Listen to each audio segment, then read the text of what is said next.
That's not how our jingle goes. Our jingle goes dun dun dun dun dun dun dun dun dun dun dun.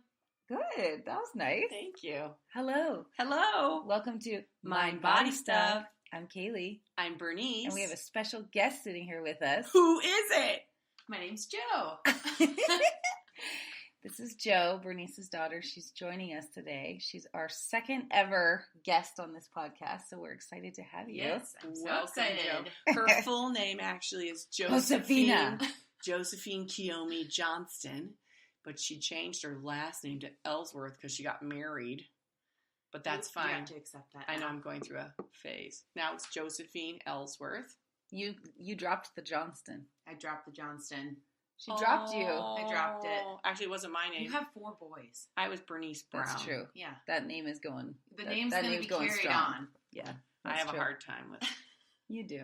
accepting those But things. at least she lives here. And now she works here. Now she works here. I see her every day. We sit across from each other. We argued yesterday afternoon right here. We Did argue? you? Uh-huh. After I left? Oh, yeah. Oh, yeah. Oh, yeah. It happens. I don't know It's why real you can't back take here. criticism well. I wasn't even reacting. I'm like, yes, you were. Oh, Who gets fun. low blood sugar? Yeah, right. Girls, go eat and then come back. Just glaring at each other. Yeah, it was good, though. Then we got a lot of work done. Good. Yeah. Sometimes you gotta just Get you that gotta off get your it out. chest and then go around like right to the computer. Awkward silence, and Mom, you're like, I'm glad we just get a lot of work done when it's quiet in here. Oh, yeah. Just break the silence. I did a reframe. Reframe. Segue. Look how productive this fight is. Yeah. And And that's kind of what we're talking about today. well, yeah, we're talking about. So today's Thursday. I'm officially 1 week away from my due date, which is the day that she's going to get kicked out of this bod, Of your womb. Frankie, unless she decides to make her way out sooner. So at the very most, we have another week, and it's just got me thinking about raising children, especially daughters, because obviously I'll have 3 of them. And one relationship that I've always had just so much respect for is your relationship and how you guys have, how you raised Jo to be as strong, but yet also very compassionate and a caretaker, but also very independent. So just kind of, I'm curious to hear from both of your perspectives about just growing up and how you were raised and how much of it is just who you are and how much of it is, the whole nature versus nurture. And now the fact that you have moved back to Missoula, and not only have you moved back, but you live down the street from your mom and you work together. Oh, yeah. Oh, yeah. Oh, yeah. Don't want to be lonely. Don't want to be lonely. So let's go back to the beginning. So just so you guys know, Jo is the oldest Yes, of 4 brothers. Mm-hmm. So there's 5 of us. Yeah. We have a crazy life. And a lot of pets. and so many pets. So many pets. Gosh. A lot of things to control. This is what happens when your mother grows up alone. So I grew up alone, so then, even though I had sibs, as we know, they were much older. And they were at boarding school. And they were at boarding school, so I just want everything to be full all the time. Yeah. Like, what'll happen if I'm just sitting, it kind of reminds me of my childhood. So yes, we do have quite a few pets. We have a cat that's trying to pass. And You're very kind to him, though. I am. Even though he's I peeing groomed everywhere. him yesterday, and he looked like he might pass in the night, but nope, he looks pretty good this morning. So, but Jo, since you always grew up with tons of people and animals around, do you still like that though? Oh, yeah, I love it. You love it. So I now have 3 pets. So you're not like the opposite. You're not like, oh my gosh, it was always crowded and crazy in my house. I need like space and silence. No, I crave. You like the craziness. I like the craziness. I like to be surrounded by animals as well. So, how would you describe your childhood? Like, what are some of your fondest childhood memories? I would say it was crazy, but full of love and laughter and kitchen dance parties and running through the forest with our shirts off, me and my brothers, before I knew that I had to put a shirt on. I'm like, when was that? But that being said, my mom taught, like, that alone is just saying, you know, we didn't really have to think about much. We were just allowed to kind of be wild and free. And my parents were starting a rafting company, and so we were caught up in the craziness, and I think a lot of caretaking was put on me. You know, I did a lot of babysitting, but I liked it. I liked that role. Because, like, Huxley's such a caretaker, Yeah, too. we're really similar. You guys are similar. And sometimes I wonder, like, am I forcing her to be a caretaker because she is the oldest? Like, did you feel that pressure to take care of your siblings? No, I think I've always been that way. You my liked dad, it. Yeah, my dad has always called me the safety officer of the family. They were just calling her that at Thanksgiving. Yeah, and everyone jokes about it, but I've always been a rule follower. I'm always checking in with everybody. Like, I know I've heard you say, you know, Huxley has walked up to you when you've been upset. Been like, are you okay, Mama? Like, checking in on you. And it makes you feel like, don't check in on me. I should be checking in on you. Yeah. But I did that with my mom, too. I have memories of when I was very little, like, waddling up to the bed and, like, leaning in between her legs and looking up at her and, like, trying to grab her hair. Oh, yeah. Like, what's going on, you know? Like, always checking in. I think it's just, like... Yeah. As the oldest, you are alone for that amount of time, and I think when new babies come into the mix, new siblings, you see how much your parents love them, and then you're like, oh, this is my job too. Oh, cute. Oh, yeah, good point. So you kind of see you're modeling after what you're seeing. Yeah, that's that's a good question for everybody out there in terms of as firstborn children, if other people have noticed that. So it's that interesting question of whether it's the placement of the child in the birth order. There's a whole all sorts of research about that, about birth order. And so because I just think, like, if Piper were the firstborn, she would be terrible at it. Little winky. She's like a pirate or something. You know? She's always been kind of like that. She's so selfish. But she has the convenience of being selfish. Because she has an older sib. Who, like, gives her everything and takes care of her, Which, of course, right away, that just changes the dynamic of how you grow up. Right. But then, of course, it could be her combination of her personality with the fact that she's the second born and will be the middle child in this family. Right. Yeah. So, and for you, Joe, I always wondered, like, was it just your personality? Yeah. You know, that you were just a kind of a go-getter, bossy, rule follower. Yeah, rule follower. Yeah. And I've always, even when I was little, not afraid to, like, speak against what I'm told. Like, standing up for myself a little bit more. Oh, yeah. You know? You've always been. Yeah. Challenging what's been said to me. Like, I'm not afraid to use my voice back at somebody in a weird way. Yes, I know that. Like yesterday in the office. I love that. Well, even, like, the other day, Huxley, I was, like, I'm like, we've got to go. Like, what is taking you so long, tiny little human? And she was like, Mom, this is just how I am, okay? And I was like, oh, my God. Oh, yeah. But it is. She's like, this is how I am. She was, like, staring at the little princesses on her underwear and, like, taking her time getting dressed, you know? And it does, like, she stops me in my tracks constantly because she does. She's like, Mom, this is who I am. You know, like, relax. Everything's going to be fine. And it just seems like you guys have a lot of those similarities. It's interesting. So we've heard some stories that you've shared on the podcast, and more so personally. My eyes are all like, what? I know, she's nervous. She doesn't know what this question is. But we've heard that your mom was a yeller. The old yeller. That's what we used to call her. Old yeller. I think we touched vocal on that in a podcast before. But how did that, like, affect you at all? Or did it scare you at all as a kid to hear your mom, like, yelling?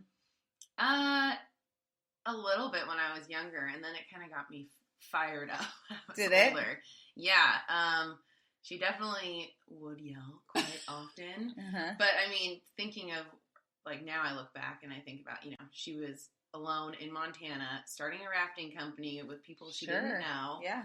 And with all these kids, like, I could see how easy I would be a yeller too. But. Yeah, and I'm a yeller too. Yeah. And so I'm just curious to hear it from your perspective Welcome, yellers. As a functioning, thriving adult who obviously doesn't seem scarred by her mother's yelling. I'm not really a yeller, actually. No, in fact, that's interesting. None of the kids are yellers. No, because you took care of it for them. I kind of, it's interesting because even like Ev, Joe's next brother in line, I can see that he wants to yell sometimes, but he's totally like, we need to not do this now. Oh, interesting. So it's almost like you guys learn that yelling maybe isn't the most effective way to make it was things upsetting. happen. You it know, was upsetting. We were just like, all right, she's yelling. I just remember thinking like, she's got to let this out. We're going to watch her. Yeah, she's going to say some things like, oh, God, I'm just the worst mom, blah, blah, blah, blah, blah. We're just going to watch her do it and be like, okay. She's going to cry a little bit. And then we're going to go up and let her calm down. But, you know, or sometimes, the yelling would start and we'd all be like, get to the quickest room and close the door. Everyone would like run to the bomb shelter. Yeah, there was a downstairs bathroom that we would go into if we could. It was like a half bath. Yeah. But we thought it was kind of like the pirates are coming, like, go. Like, all three of us waddling. It became a game. Yeah. Look, I created community. You did. Yeah. Look at that. Camaraderie among the children. We must save ourselves from the crazy mother. Well, it's like, and I guess part of this I'm asking too, because part of it like ties into my philosophy and Ula's philosophy about like feeling our feelings. Right. And like even now Huxley, when she cries, I'm like, even if I think it's a silly reason why she's crying, and sometimes I say, I'm like, Huxley, you don't need to be crying about this. She's like, Mom, I just need to let my sadness out and then I'll be done with it. Right. And that's kind of how I feel about yelling too. And I've tried to instill this like, it's okay to feel your feelings and not keep everything bottled inside. Right. And I don't want my children to be afraid of my emotions because nothing's going to happen. Mm-hmm. It's not like I'm going to be like, no, get out of that. It's like, but sometimes I just need to release what I'm feeling. And I don't want, like, this is a big thing for me. I don't want my children afraid of my emotions. Mm-mm. And so I think part of being able to be like, you can see me as a functioning human being who has feelings and who expresses them, and a feeling doesn't have to last forever. And I love teaching kids and watching kids experience like how quickly feelings can change. Yes. And you don't have to be afraid of them. And I think that's something that like, I don't know. Especially if you address the feeling. Oh, totally. Or then, because I feel like if I address the feeling within 10 or 15 minutes, I'm like, I feel better. Yeah, the feeling is gone now. But if I try and bottle let it go. If I bottle it, then boy, I have like weeks sometimes, totally. And that happens with my husband sometimes where I'm like trying not to show him how upset I am. Sure. But suddenly, like 2 weeks will go by and I've just been bottling it. Yeah. Mm-hmm. And then he'll say or do something and then I'll have an overreaction. Yeah. And he's kind of like caught off guard. Mm-hmm. Like, what's going on? Like I just put I left the milk container out. And I'm like, that's it! We're done! Can you not see that you do not respect me? And with no respect, you do not love me. It's like, what? And so with the kids, I was way better. I think I've been way better. Yeah. In terms of expressing and not. But of course, you have way more control with kids. Yeah. Because they're, it's not like they're going to be like, I'm not going to talk to you now for 2 days. Right. Or something like that. Mm-hmm. Yeah. But I also think you guys modeled, and I'm not advocating yelling. I think, there's probably better ways to express. And we were never scared of your yelling. Yeah, and I think that's an important thing. Yeah, it's not scary. It was a part of who you were, and that you were just you're a big feeler. You are a big feeler. All your emotions are kind of worn on your on your I have a hard sleeve time bit. hiding that, I think. Yeah. And even it goes to show you, for example, like if we were sick at school and we'd call, you would bring us home and be like, why do you you're not sick? Like, and we actually we feel guilty for coming home during the day, but it was because you were worried about us actually being sick. Yes. Coming out, you're like, just be better. Like, I don't want you to be sick. You're exactly right. There'd be a better way to do with that, by the way, folks out there. But I can feel that as a parent. We saw that. Like, we're not, your kids know that. Yes, you guys are smart enough to know that. And I also think, this is my opinion, you can correct me, Joe, that you guys like very strong females. We do? Like you're a strong female, and the boys, I think, are like strong females. Yeah, they're drawn to their. All of their ladies are very well spoken and opinionated. Sure. Yeah, they're not. No one's hiding behind anything. They're all just kind of out there, and their partners don't hide behind them. No, they're very like. Well, I love that. Like, I just like showing up and being honest with how you're feeling. You know, I think that's really important. And that's something I try to do in my family too, is just be like, this is how I'm feeling right now. Mm-hmm. You don't need to be scared of it. You don't need to you don't need to make it better. We're all just going to be able to feel our feelings and then know that if we actually feel them and release them, then they're going to be gone soon. Mm-hmm. Right. And we'll go back to equilibrium. Right. Yes. But let's just get it out. Yeah. Whatever you need to get out, and then let's move on. Yeah. As a family. And so I think in a way you can kind of model that as a parent to be like, feel it and then be done with it. Yes. Totally. Yeah. I think I definitely was like that. Yeah. It's a gift to be able to feel your feelings, honestly. Yeah, totally. That's true. And to not have anyone else be afraid of them either. To be like, show up. Exactly. Feel what that's you feel. So funny. So my husband, Sam, you guys know him. Hi, Sam. You guys out there. Is he going to listen? Probably. But I'm going to say it. You know, I strong female, right? Yes, there she goes. I feel my feelings a lot, and sometimes he's like, "I don't even know what to do with you." Yeah, it's a lot. Like, blah, blah, blah, blah. Sure. But we just had a conversation the other weekend about, you know, we're newly married, things are crazy, work's crazy, like we're working a lot, we got a new puppy, all this stuff. And I've been doing a lot of social media stuff, so I've been on my phone a lot, and he's been on his phone, and so we just like stopped, and we were having a conversation about feelings. Anyways, our thing now is like, if we feel like we're not checking in with each other or not being real enough, we just say show up to each other. Oh, I love that. Which is funny that you said that, because literally, like, I'll be over here, Tweedledum, and he'll just be like, hey, Joe, show up. I love that. Check back in, like, feel, because, you know, especially with today, it's easy to, like, hide behind devices and screens. I think that's where people don't really feel their feelings all the time. And don't connect. Connect. Mm-hmm. Or feel like that only some feelings are acceptable, so they only want to share the feelings that are like, you know, are acceptable, positive or acceptable, loving, or caring. So I think that's important to be able to take a step back and realize like, this is important. Show up. Like, yes, that's what I don't know. Little tangent for everybody, but no, I love that though, and that's such a like a very short but very powerful phrase. Show up. It's totally just show up for everybody. It's a big thing right now. So I think your parents have an amazing marriage. And we've talked a lot about your marriage in this podcast. Yes, we've talked a lot about both of our marriages. Yeah.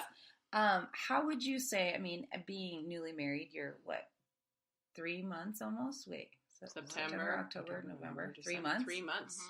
Long time. Whoa. Good luck with that. Watch out, world. How do you feel like your parents' marriage like modeled the type of marriage you want to have? And I guess I'm asking too because coming from a divorced family, since you know my parents got divorced when I was before I turned 1, so like 9 months old.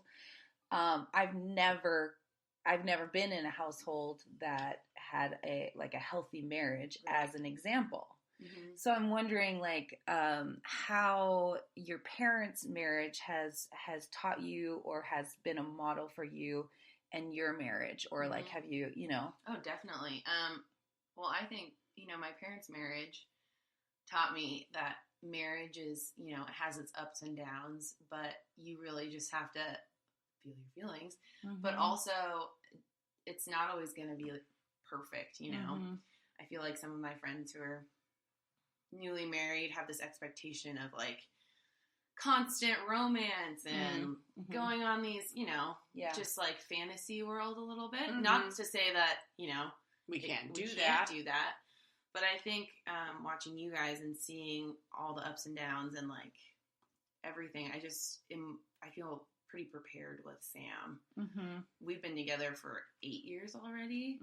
So like, yeah, that was like our wedding was a celebration on the cake to what we already have had. Yeah. And we've already had some big ups and downs, but I think, you know, just settling in and riding the wave like you guys have. And, you know, Sam also comes from a family that is a pretty strong family. They have a different relationship than my parents, but being able to take both aspects from both families and kind of meld them into our own relationship is really helpful. So when things aren't perfect, we're always stepping up to the plate and like doing like the show up conversations and really listening to each other and understanding that, you know, not every day is going to be the perfect day, but it's making us grow into like better people together.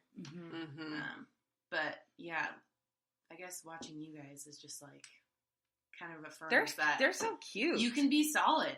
Yeah. You know? Yeah. And like, and you guys are funny, and he writes you such romantic texts. Do you see those texts? Yes, I do. As the daughter, I didn't know. Yes, I do. He really likes you.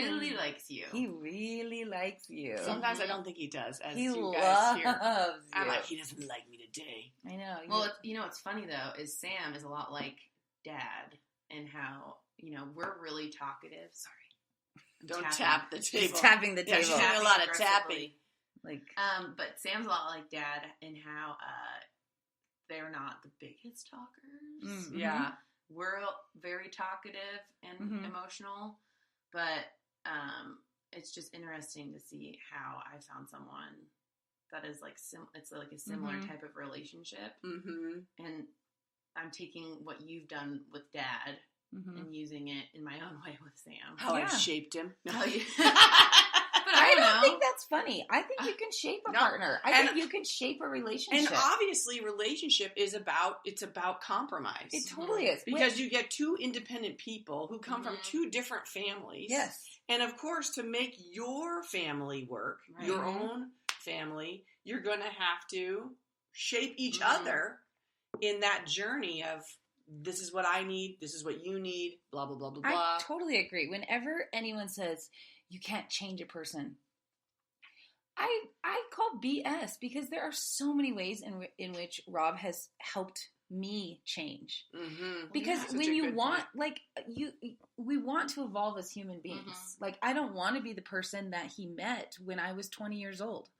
19 years old. I want to evolve. I want to grow. I want a partner who can look at me and hold up a mirror in a loving way and say, hey, Kaylee, you got to check this. Yeah. Or you need, like, this isn't working for us. Right. Or like, this you know. is too much or whatever. And I think that's such a respectful thing and a very loving thing and a very mature thing to be able to do with another person, is to be able to say, I love you, but like, you need to think about this. Yeah. Or like, let's, 100%. you know, and I'll support you through it and I love you, but like this habit or this, you know, whatever, the way that you always react to this or, you know, whatever it is, I think he's been like the number one person in my life who's been able to like help me change in ways that I want to change, you know, like, and so I think that there's, to shape a marriage. I think there's something to that. Because you're basically writing your own book. Right? You're writing your own book and you get to decide how the story goes. Yeah. That's why you choose to be as a couple, someone like as that. A couple. Because, you know, like Sam was Rob, like he's always seen me for me, all the pieces that even I try to hide from people. Totally. He sees that stuff and he checks into those dark places sometimes and is like, what's going on? Like, what are we doing here? Yeah. And he's been the only one to do that. And that's why, you know, you choose to be with those people so you can grow and change together and almost. Yeah. And of course you will. Yeah. Like, you can't all these phases of your life. Like, I can't imagine just staying 20 into my 60s. Like, obviously there's different concerns and different things that are happening at each phase of our lives.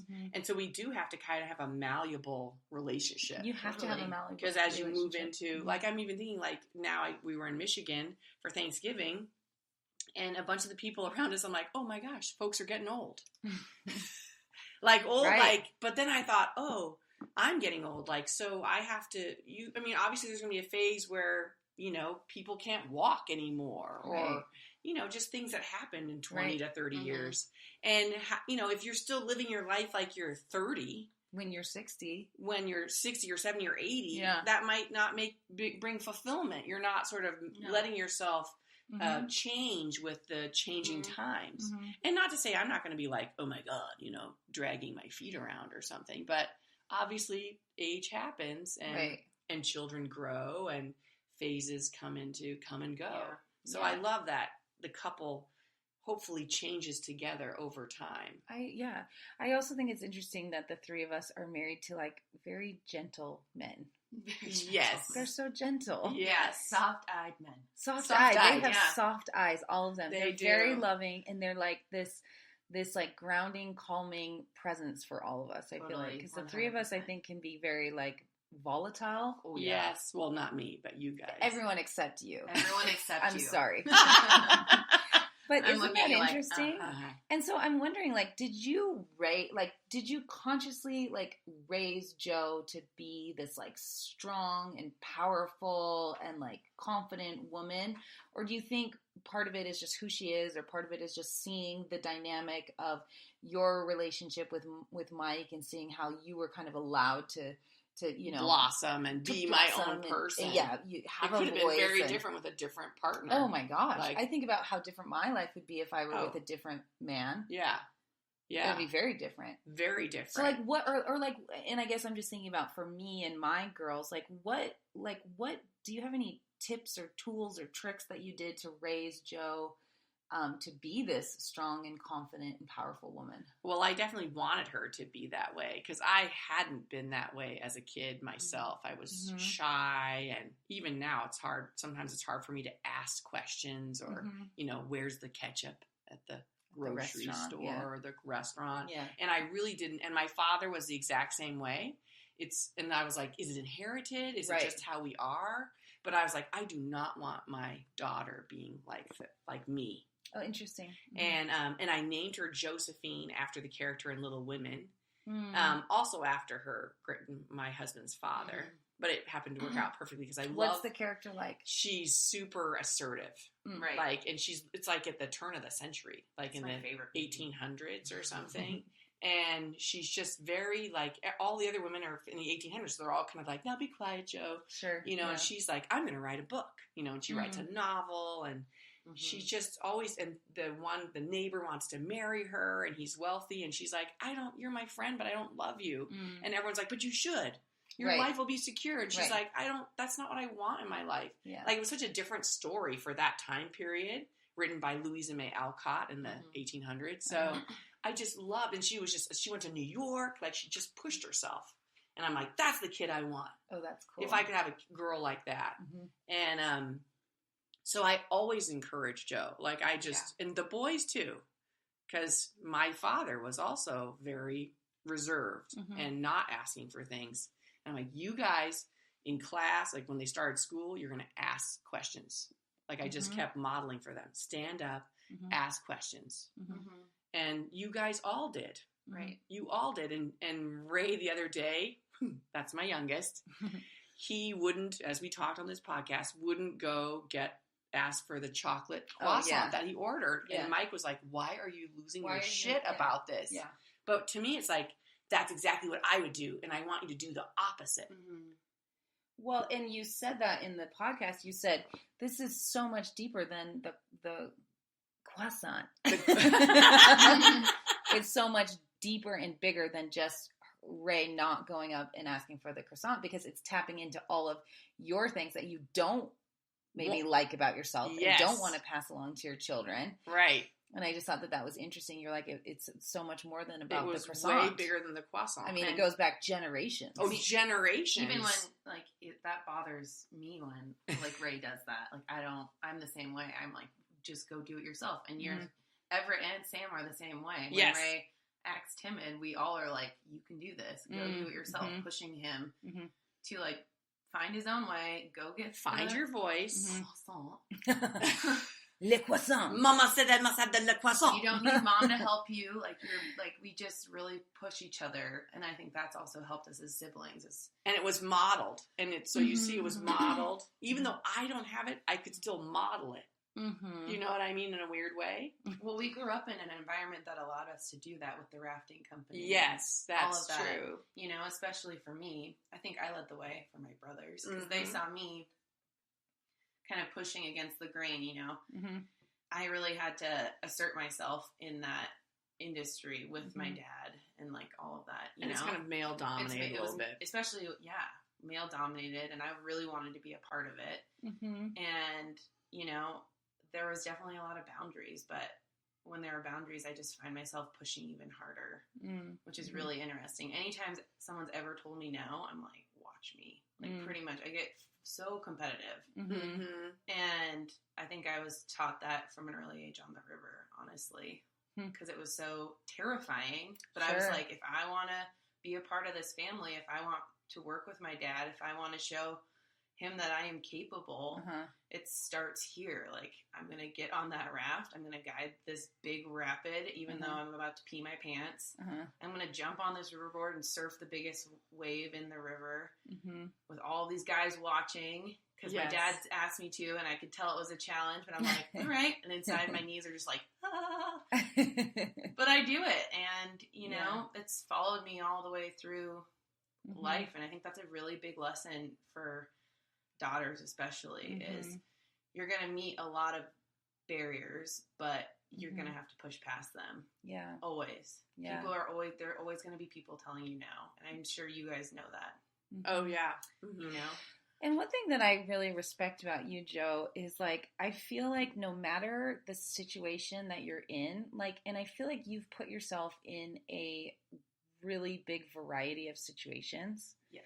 I mean, even just thinking about the different jobs that you've had, it seems like, and just the different friendships you have, it seems like you're able to like really stand firm in who you are regardless of the environment around you. And that's something that I, as a person, really struggle with. Like, I can feel, like I can feel really secure in who I am and what I stand for, and my beliefs when I'm in a comfortable environment. But when you take me out of my element, I lose my footing. And like, just for an example, yesterday, I got asked to be on the board of this organization that wants to basically create curriculum, trying to figure out the best way to do this. It's called Pursue Your Passion. It's going to be primarily for females, trying to decide if it should be like a micro certificate through the university, blah, blah, blah, all this stuff. So we were doing this, like, we had a board meeting yesterday. We were doing a little kind of like think tank session about how it should be structured. And my question that kept coming up is like, well, you know, I really like women only environments. And so I was like, well, is this for women only? Like, is the theme of like feminine energy going to be going through it? And, you know, a lot of the other women in the room were like, well, integration is what we need to be working towards. And for me, like, and then I was, you know, then I started talking about the stuff we talk in ULA about, like, you know, safe spaces and blah, blah, blah, blah, blah. And then I got home and I like totally questioned myself. Second guessed yourself. And I was like, I don't know if my, you know, my viewpoint is valid. I don't know if like I added any, you know, I don't know if I'm like, if I don't actually know what I'm doing, because I'm most comfortable around just like groups of all women. And if I actually know how to put all of this into practice when I integrate into a bigger, you know, demographic. And it seems like you can thrive in both like female dominated and male dominated environments. Do you think a lot of that has to do with growing up on the river, like surrounded by men? And then my follow-up question is like, do you prefer one to the other? Like, because obviously at ULA you're surrounded by women, but at your past job it seems like you were more surrounded by men. The majority of my jobs I've been surrounded by men. I think it's the river, but also growing up as an athlete. I had a lot of really strong male coaches who were really, really, really hard on me. But they really taught me some crazy lessons. One of the biggest lessons I ever learned was when I first tried out for volleyball in high school. This actually really set the tone for freshman year for what I believe in. I'd been practicing all summer for this big tryout. I went to a really small school in Lolo, and I was going to a big high school in Missoula, and there were about 70 plus girls trying out, and it went fine. Like, for how many spots? It was like 11 spots or something. I can't really remember. Yeah. But I felt like I did pretty good. You know, I was nervous, kind of like, who am I? Like, what's going on? It was the first time I've ever been thrust into like that kind of an environment where people were kind of looking at me without almost compassion. Like it was like, who's the best? Like cut. Well, in sports, it's very judgy and judgy. And it was uncomfortable for sure. But the next day I went in and all my friends were put on the team and I was like reading the list and I was at the bottom with my name in red and it said manager, Josephine Johnston. And so I went up to the coach. What does that mean? Exactly. That's what I did. I walked up to the coach and I was like, what does that mean? And Joe's been taught to go up and ask the question. And she was like, well, you'll be allowed to practice with us every day. You'll have the opportunity to earn a spot, possibly. You won't be able to sit on the bench. You'll be able to give water to the players during home matches. You won't be able to go to away games. You won't travel. And honestly, you know, I had this moment of just like, on it, like I was younger, but I just remember looking at this lady and inside I just wanted to be like, F you. Mm-hmm. You don't even know what I'm capable of. She said it in a very sort of like, and you will not be wearing the uniform.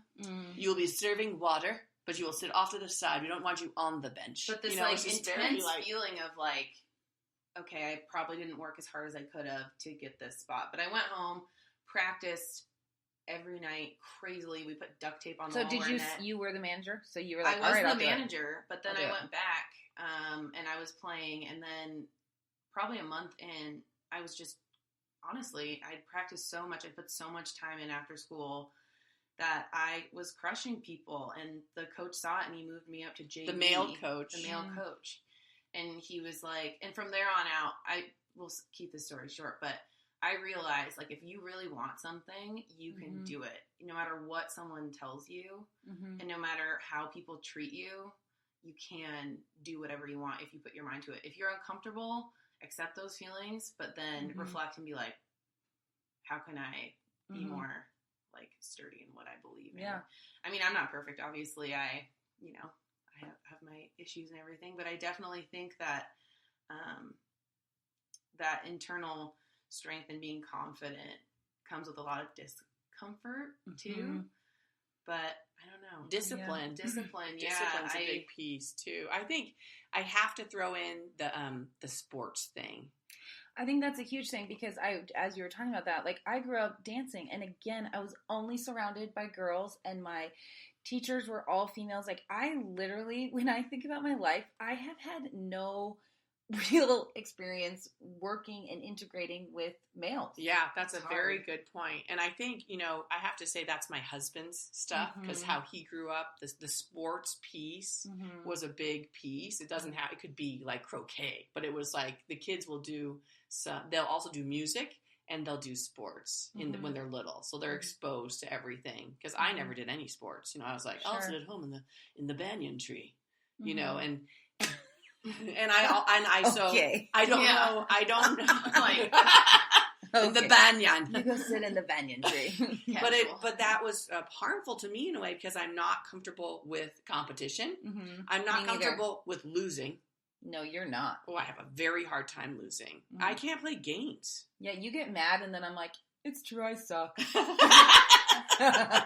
And Mike will say, it's because you didn't play sports. You don't. He's like, when you do sports, like Joe was saying, sometimes you're going to lose. Right. And he said, those are the best lessons when you lose. He's like, you're not always going to be the best. Yeah. That's just how it is. Yeah. But when you're on a team or even when you're just doing a single sport, at some point, sometimes you're going to lose. Right. And so it teaches you sort of discipline and stick-with-itness a little bit. Well, it teaches you to and challenge your own negative self-talk in a weird way. Because that self-talk in sports kills you. Oh, it'll kill you.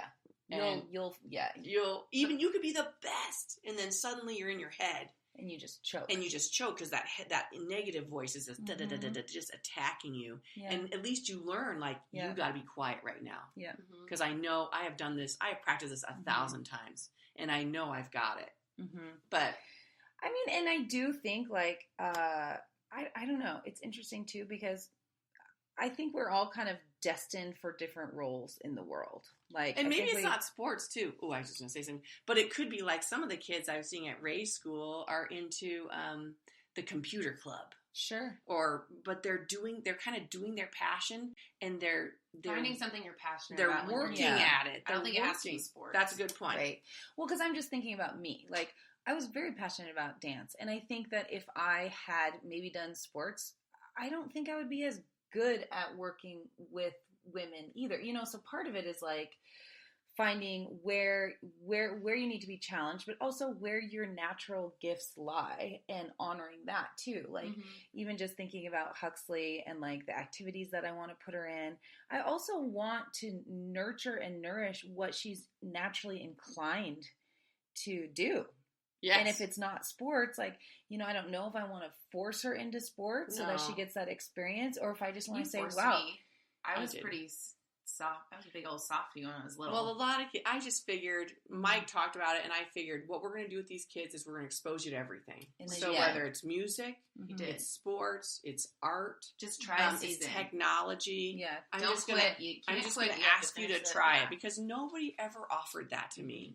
Nobody ever said, just do it. And I would just say no. And they would just be like, okay. And I'd be like 7. And that's the time maybe where you go, but let's just try it. Let's try it. Let's just keep doing it. Because you know what? Yeah. You don't know what your strengths are. Right. And I think that exposure piece is such an important piece in child rearing. Right. Yeah. Yeah. And I like, not to like, and I'm not trying to like defend myself here, but I do think that like, I consider myself a strong and confident woman as well, but it is interesting for me to see where I may thrive and where I don't thrive. And going back to that podcast about like bushwhacking and trying to understand like, when do you take the road that feels the most comfortable, and when do you take the road that feels the most, that feels like a challenge to you? And I think that there's a balancing act in that as well, to be like, because can you tap into the gifts of that child too? And like I said, like if I had been in sports, maybe I would be a different person. Maybe ULA wouldn't exist. Maybe I wouldn't be passionate about like healing and about, empowering women and giving women a safe space. I don't know. It's just interesting to kind of see like, when do you push, especially with kids, when do you push, and when do you just say, I don't want to give you anxiety to go to this activity. And again, it's the personality of the kid too. You're going to have different personalities. I remember like going to, like my mom never got to take music lessons. And so she had us in piano for years. And I just remember the insane amount of anxiety that I had going to piano every single week. And I had to like walk there by myself and stuff. Too. So there was like, so part of it is like, I don't know. I find that really tricky as a parent. But like, how cool that you had to deal with that anxiety, because some of us didn't deal. Yeah, but I would not be able to sleep at night, and my parents thought I had an ulcer. Yeah, but I was so anxious. Deal with anxiety. Like, so what happened to me is when I hit my 20s, then I had this huge panic. I think if I had learned to deal with anxiety earlier on with my mom and dad around, like, oh, you feel anxious, but you whatever. There's probably a better way we could do it with the anxiety.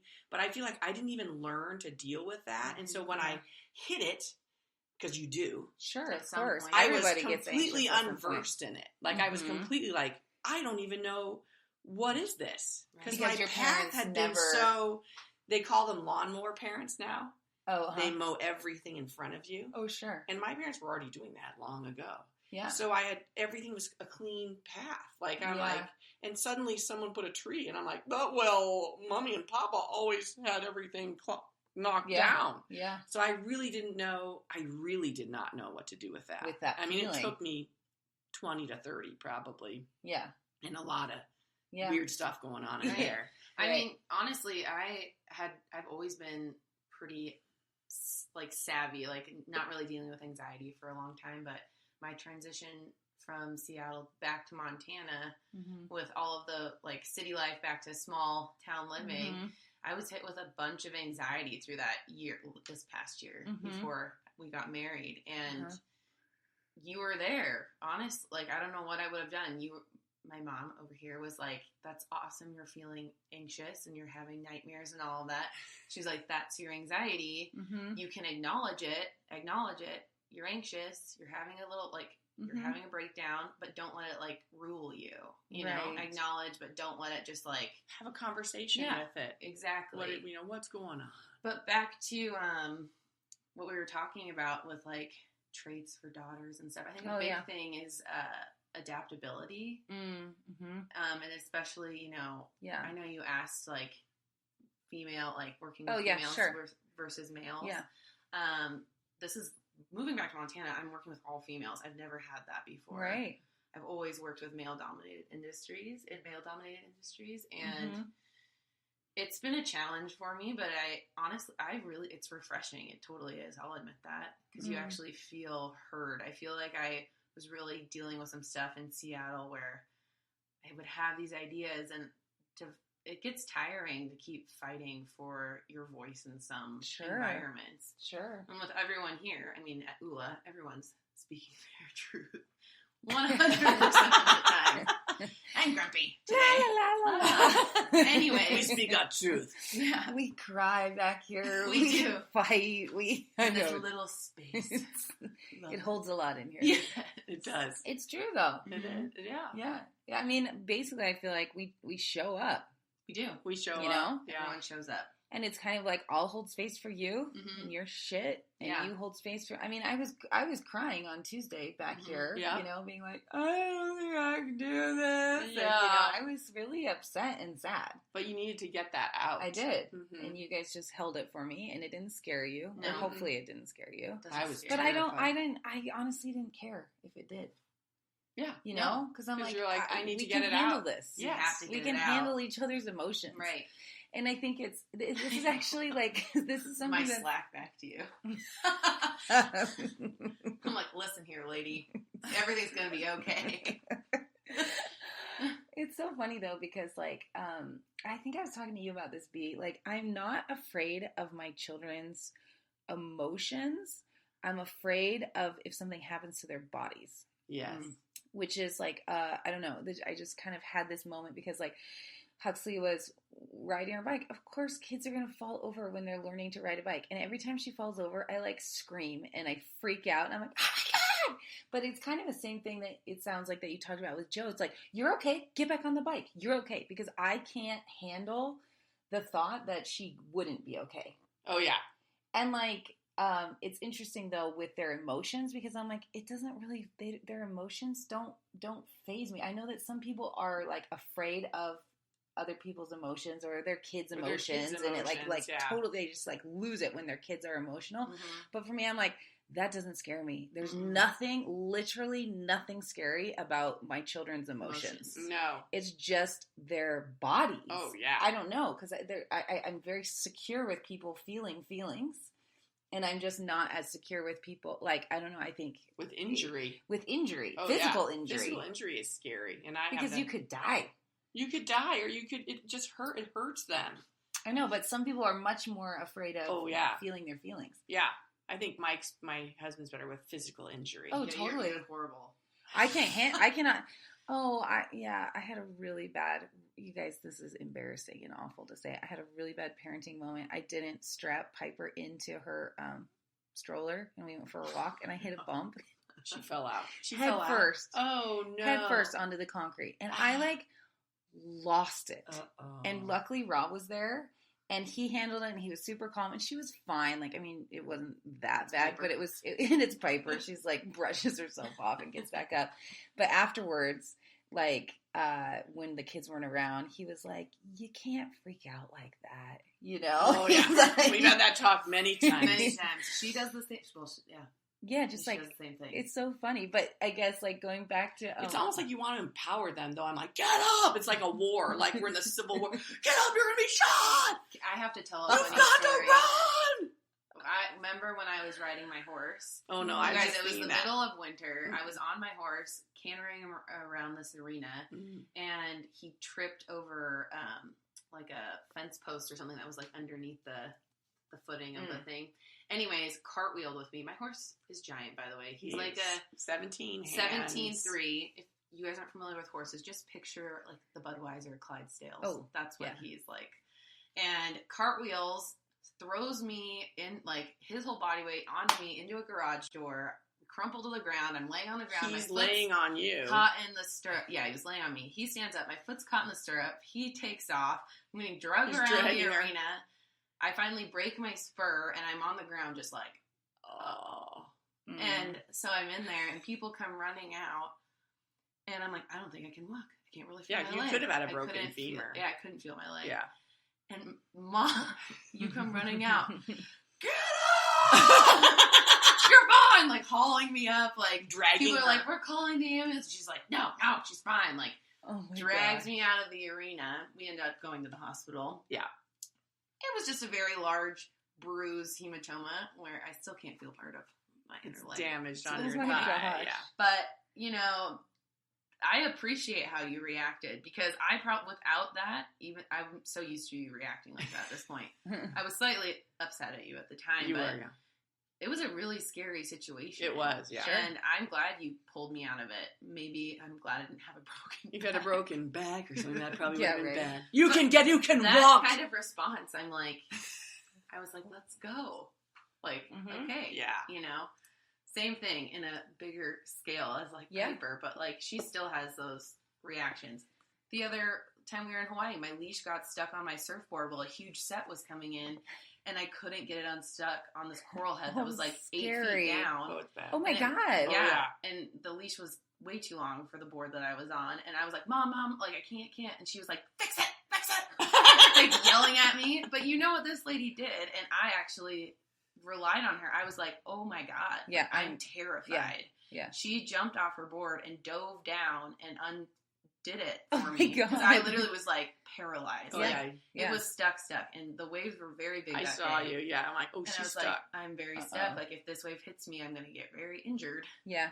And she got me unstuck. So, you know, to this day, I still rely on her. Yeah. And I still panic. Yeah. So that probably allows me to be the confident person that I am, because I know I had a good platform to lean on when shit hits the fan. When it's serious. Yeah. Yeah. It's crazy. Oh, interesting. So maybe that's why I'm allowed to push myself in ways that... Because you feel secure. Because I feel secure, because I have this... to that. Like, if things crumble, if I get... Like, if I hit rock bottom, I'm very blessed to have a family that I know will always be there to pick me back up. So you live literally right down the street from your mom. Like, what do your parents do that make you want to be around them? Like, I think that's, you are around your parents all the time. Yeah. And I think that, like, as a mom, like, it's totally my fantasy to see my children wanting to be around me and wanting to come home all the time. And, you know, I've mentioned that we're thinking about buying this piece of property. Well, we're trying to buy it and then build a house. And I just envision this house filled with my adult children and their families, because I want them to be around me. It's a big enough property where they could build their own houses, too. Look at me, I'm like, oh, how fun. So, like, what, I mean... Did you ever go through a phase where you didn't want to be around your mom? Yes. How old were you? I was in high school, probably. It didn't last that long. 16. When the hormones hit me. I think that's We've heard about hitting fights between the two of you. Name calling. Yes, name calling. Some name calling. The boys would just leave the room. You know, they'd always end up screaming, maybe some little slap taps here and there. Yeah, I love that you guys hit each other. Oh, yeah. That's probably bad. It's bad. Sorry, girl. We're not it. perfect. I think it's so but it always hilarious. ends up in laughter. We would Can't you guys just see them? Just like Bernice and her 16-year-old daughter just like and hitting each small. other and yelling. Oh, yeah, we're not small. I'm 5'10", she's 6'1". And I was like, at one point I was like yelling at her. I'm like, you're a whore or something. And the boys like run out of the room like, uh-oh. And she like punches me in the arm. Not super hard. Like, it's just like what you do in school. But I'm all, oh, she's hurt my arm. And I'm like running through the house. Joe's hurt my arm. And it was hilarious. And Mike's like, of course she hurt your arm. You called her a whore. But it's like one of those comedic things where, and I'm like, I can't believe I'm crying right now.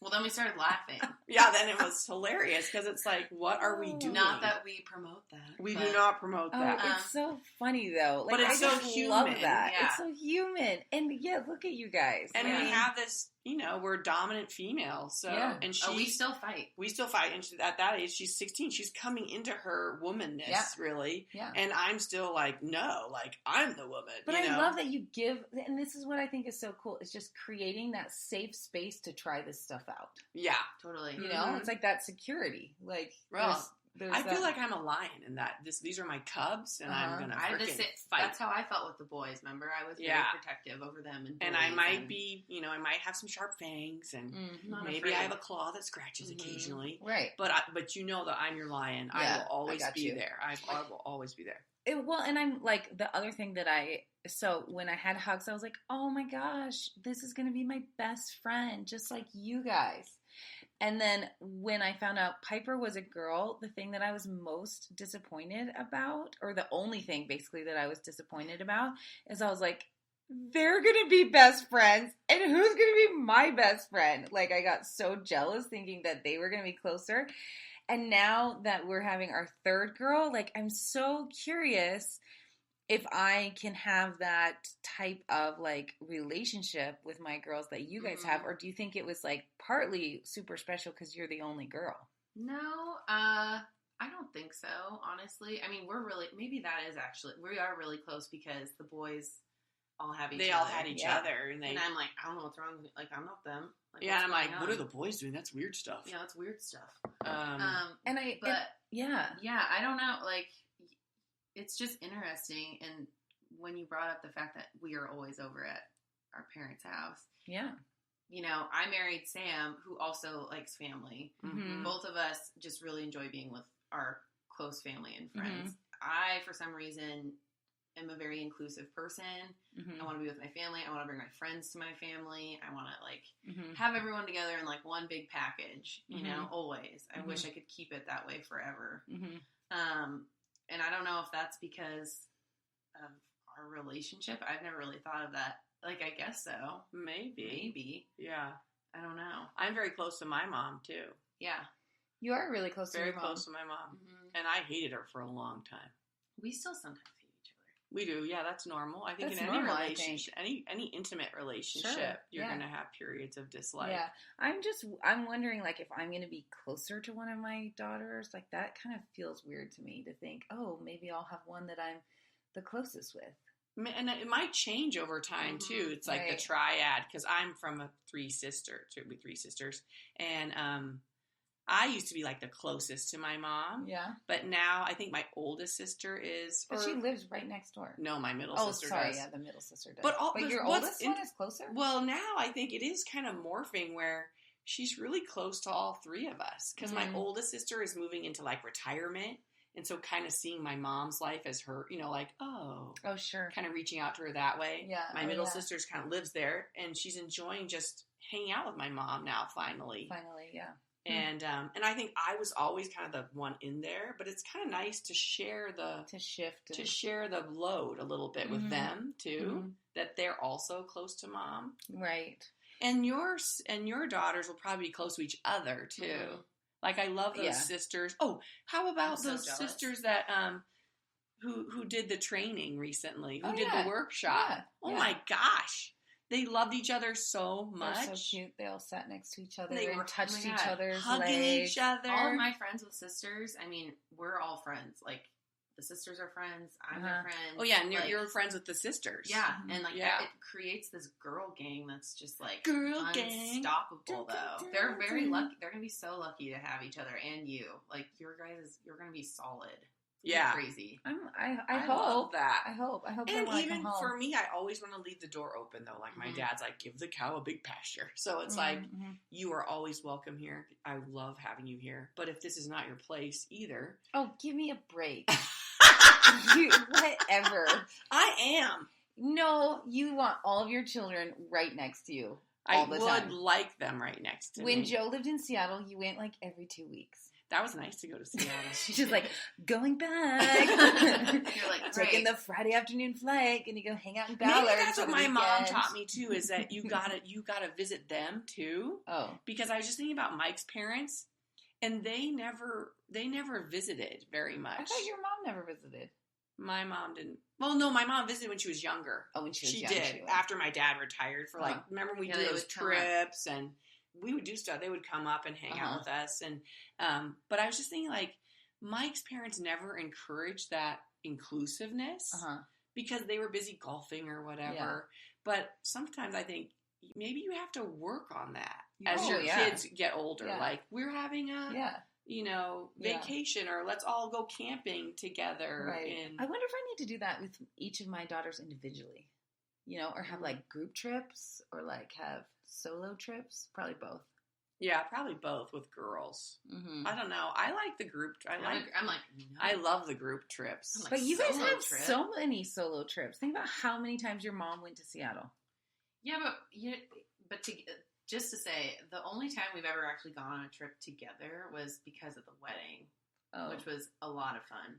And I think we both hopefully agreed that we would try and do more of those. Yeah, solo trips. We are so inclusive that we don't do solo trips. Just the two of us, ever. That was the first time we've ever done that. Well, a planned one, but I did go, Kaylee's right, I did go to your house a lot. Yeah, but Sam was there. I'm saying like... Sure. Oh, just us alone. But I just mean without the other siblings. Other sibs. Yes. Yeah. But don't you think it's easier with a girl? Like, how often do you just go... Oh, it's easier with a girl. Hey, Sam, you guys want to go down to... You want to go camping on the Blackfoot with me this weekend? Sam be like, what's the matter with you, Mom?